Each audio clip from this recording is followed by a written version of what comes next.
अपने अकाउंट खाली होने से सिर्फ एक कदम दूर थी और ऐसा करके सारा पैसा गायब हो गया। Hello guys, welcome back to my channel. कैसे आप लोग? आई होप सब बढ़िया होंगे, मस्त होंगे। तो दोस्तों, आज के ब्लॉग में मैं आपको बताने वाली हूँ बहुत ही इंपॉर्टेंट चीज़ जो मतलब आपके साथ भी हो सकती है और आप भी मेरी तरफ फंस सकते हैं। इसीलिए मैंने सोचा आपको बता देती हूँ, क्योंकि कई लोग तो शाणे होते हैं ना, मेरी तरफ भी, मतलब जो खुद को शाणा समझते हैं लेकिन वो होते नहीं है। तो ऐसे कुछ मेरे साथ भी हो गया, तो मैंने सोचा कि आपके साथ शेयर करूँ फ्रॉड वाली कहानी। तो हमने बहुत सारे सुने होंगे ऐसे फ्रॉड कॉल्स आते हैं जिससे आपका अकाउंट एकदम खाली हो जाता है। तो मतलब मैं अपने अकाउंट खाली होने से सिर्फ एक कदम दूर थी, मतलब हो गया था, मतलब काम बन गया था उनका। लेकिन फिर अचानक से मुझे ध्यान आया कि यार कुछ तो गड़बड़ चल रही है।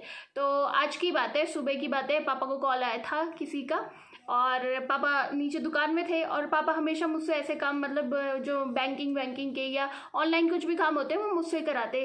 तो पापा मेरे पास लेके आ गए, पर पापा ने ज़्यादा कुछ बताया नहीं। पापा ने बोला कि ये जो जो बोल रहा है उसको सुन और कर दे। तो मुझे लगा पापा और टाइम की तरह कर रहे होंगे, जैसे कि नेट बैंकिंग जो भी काम कराना होगा वही होगा। तो पापा की तरफ से मतलब मैं ऐसे निस्फिक्र थी कि पापा सही काम, मतलब उन्होंने कंफर्मेशन की होगी फिर मुझे करा रहे होंगे, है ना। जैसा और टाइम होता ही है, पर पापा को भी पता नहीं था और पापा बिजी हो गए। पापा नीचे चले गए, बिजी हो गए और मैं बात करने लग गई। तो मुझे लगा कि उसी मतलब बैंक में बात हुई होगी, तो उसी का ही कोई बंदा होगा बैंक का, वो मेरे से बात कर रहा है। तो उसने बात करनी शुरू की। पहले उसने मुझसे एक ऐप डाउनलोड कराई, मैंने ऐप डाउनलोड की, ठीक है। उसके बाद उसने बोला एक लिंक आया होगा, उस पर क्लिक करना, ठीक है। तो मैंने उस पर क्लिक किया। फिर उसने बोला एक नंबर। फिर धीरे धीरे मुझे शक होने लग गया था कि जब उसने बोला कि आप पे जो नंबर आया है मुझे बताओ, है ना। पर तब तक भी मुझे ऐसा लग रहा था कि यार पापा ने बात तो की ही है, तो क्या मतलब ज़्यादा वो नहीं करते। तो मैं सब कुछ वो करती गई, जो जो बोलते रहे वो मैंने पूरा किया। और एक दो बात तो वो अनइंस्टॉल, मतलब इंस्टॉल भी नहीं हो रहा था, मैंने दोबारा किया, ठीक है। तब तक भी ऐसा कुछ लग नहीं रहा था कि फ्रॉड कॉल है। उसके बाद मैंने पूरी इन्फॉर्मेशन भी भर दी वहाँ पे, सब कुछ, अपना नंबर वंबर सब कुछ डाल दिया। तब जाके उसने बोला कि अब अपना वो डाल दो, कार्ड नंबर डाल दो, ठीक है। फिर मुझे ऐसा हुआ कि यार अब कार्ड नंबर डालने की बारी आ गई है, अब पापा से पूछ लेती हो ना। और पापा तो बिजी हो गए, पापा को लगा कि ऐसी बात करके निपटा दिया होगा इसने। तो फिर मैंने पापा से पूछा कि पापा किस चीज़ का है ये, कार्ड नंबर भी मांगने लगे। तो पापा ने बोला अरे मुझे कुछ नहीं पता इसके बारे में, मैं नहीं जानता इसके बारे में, मैंने तो, मेरे को कॉल आया तो मैंने सोचा कि तेरे से बात करा दो, है ना। और कार्ड नंबर तक मैं पहुंच गई थी। फिर मैंने बोला कि किस चीज़ का है भाई साहब, ये काम कौन सी चीज़ का हो रहा है। तो उसने बोला कि अरे आपके पापा का नंबर एक्सपायर, मतलब KYC कुछ ऐसे बोला कि KYC होने वाली है, एक्सपायर होने वाली है और आपका नंबर बंद हो जाएगा, मतलब कल तक है। तो मैंने पापा को बोला कि ये ऐसे ऐसे बोल रहे। तो फिर मैंने बोला कि कार्ड नंबर क्यों चाहिए आपको। तो उन्होंने बोला 11 रुपये कटेंगे तो तब आपका रिन्यू हो जाएगा सब कुछ, है ना, कार्ड नंबर डाले से। तो मैंने कहा पहले मैं मोबाइल वाले से पता करती हूँ, जो भी होगा, अभी मैं कार्ड नंबर नहीं डाली। तो बोल रहे मैडम अब तो आपका एक्सपायर हो जाएगा अगर अब जल्दी नहीं करोगे, है ना। तो फिर पापा से भी बात हो गई थी। तो यहाँ पे हमारी जो घड़ी थी अकाउंट खाली होने वाली, वो टल गई यहाँ पे, ठीक है। उसके बाद भी हमें ऐसा लगा कि क्या पता सही हो, मतलब ये गलत ना हो, क्योंकि उसमें जो मैसेज आया था BSNL की तरफ से आया था, पापा का नंबर BSNL है उसकी तरफ से आया था। और उसमें ऐसा लिखा था कि आपका नंबर एक्सपायर, जैसे ट्रू वाले मैसेज होते हैं सेम वैसे ही मैसेज आया था। तो शक की गुंजाइश मतलब यहाँ पे कमी हो जाती है यार, कोई भी भरोसा कर लेगा, ठीक है। तो मैंने सब कुछ कर लिया, ठीक है।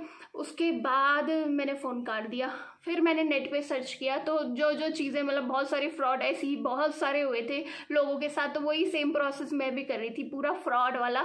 तो मैं भी वहाँ पे फंस गई थी। तो प्लीज़ ऐसा ना करो। और मैं आपको बताती हूँ कि कैसे कैसे करके हुआ था, मतलब वो कैसे करके आपको हैक कर देते और आपकी पूरी इन्फॉर्मेशन निकाल लेते। तो मैंने नेट पे रिसर्च किया, तो थोड़ा इंटरेस्टिंग भी है, मैं आपको बताती हूँ।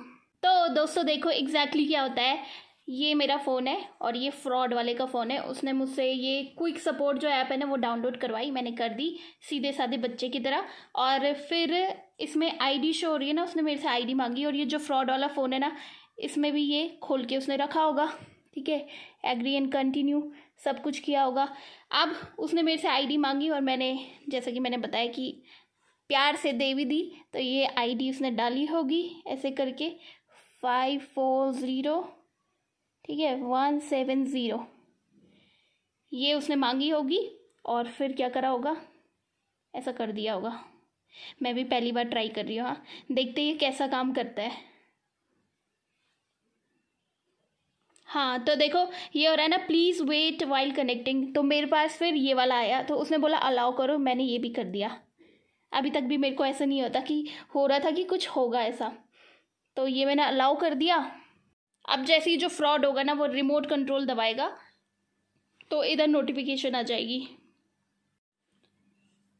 तो देखो जैसे ही मैंने कनेक्ट किया ना तो यहाँ पे अलाउ आ गया।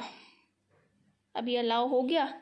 अब जो इस स्क्रीन पे चल रहा होगा यानी कि जो मेरे फ़ोन पे चल रहा होगा वही इस जो फ्रॉड है उसकी स्क्रीन पर चल रहा होगा, लेकिन ये पता नहीं क्यों कनेक्ट नहीं हो रहा है। ये मुझे लगता है सिर्फ फ्रॉड वालों के कनेक्ट होता है। तो समझ रहे हो, जो इस स्क्रीन पे चल रहा होगा, जो मेरे फ़ोन पे चल रहा होगा वही फ्रॉड कॉलर के फ़ोन पे चल रहा होगा। और उसने मुझे बोला कि अपना डेबिट कार्ड नंबर डालो, तो जो मैं नंबर डालूंगी उसको भी दिखता रहेगा सब कुछ, जो भी मैं करती रहूँगी। अभी इसमें हो नहीं रहा, लेकिन ऐसा कुछ होता है कि जो मैं करती रहूँगी यहाँ दिखता रहेगा और वो सारी डिटेल हमारी ले लेगा और सारा पैसा गायब कर देगा। तो भाई इस ऐप से तो बस मेरा अकाउंट खाली होने वाला था। तो ये ऐप तो मैं भूल के भी डाउनलोड नहीं करूँगी, लेकिन कई जगह ऐसा होता है कि ये ऐप मतलब यूज़ करते हैं। मुझे ऐसा पता नहीं था, लेकिन कोई जैसे काम काज के लिए अपना जिसकी म्यूचुअल अंडरस्टैंडिंग होगी या बिजनेस पर्पज़ के लिए ये सब यूज़ करते हैं। मैंने नेट पे देखा, लेकिन मुझे इसके बारे में सच में नहीं पता था। आप में से कई लोगों को पता होगा, लेकिन जिन लोगों को नहीं पता है वो ध्यान रखना। और अब मैं सोच रही हूँ कि उस फ्रॉड कॉल वाले को कॉल करूँ और देखते वो फ़ोन उठाता है कि नहीं। ठीक है, कॉल तो लग गया है, अब देखते उठाते कि नहीं। The person you are calling is currently busy. Please call again later. ये व्यक्ति की अपनी कॉल लगता है समझ गया है। व्यस्त আছে। एक बार और करे, पता चला नंबर से ये उड़ा दे सब कुछ।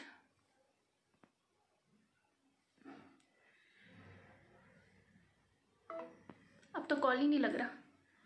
तो लगता है ये समझ गया है हमारी कि हमें पता चल गया है। और अब मैं इस नंबर की कंप्लेन कर दूंगी, पुलिस कंप्लेन, ताकि ये आइंदा किसी को ऐसा ना करे। मैं सोच रही थी इसको ज़रा डांटूं और थोड़ा सा धमकाऊं। वैसे तो इन लोगों को कोई फ़र्क नहीं पड़ता, ये पता नहीं कितने नंबर चेंज कर देते हैं। तो चलो दोस्तों, बस यही बताना था आपको। तो ये ब्लॉग हम यहीं पे एंड करते। तो आई होप आपको काफ़ी इन्फॉर्मेशन मिली होगी इस ब्लॉग में। तो अगले ब्लॉग में मिलेंगे हम लाइफस्टाइल ब्लॉग में। तो तब तक अपना ख्याल रखना, सुरक्षित रहना और टेक केयर, बाय बाय। ऐसे फ्रॉड केस में मत फंसना। बाय।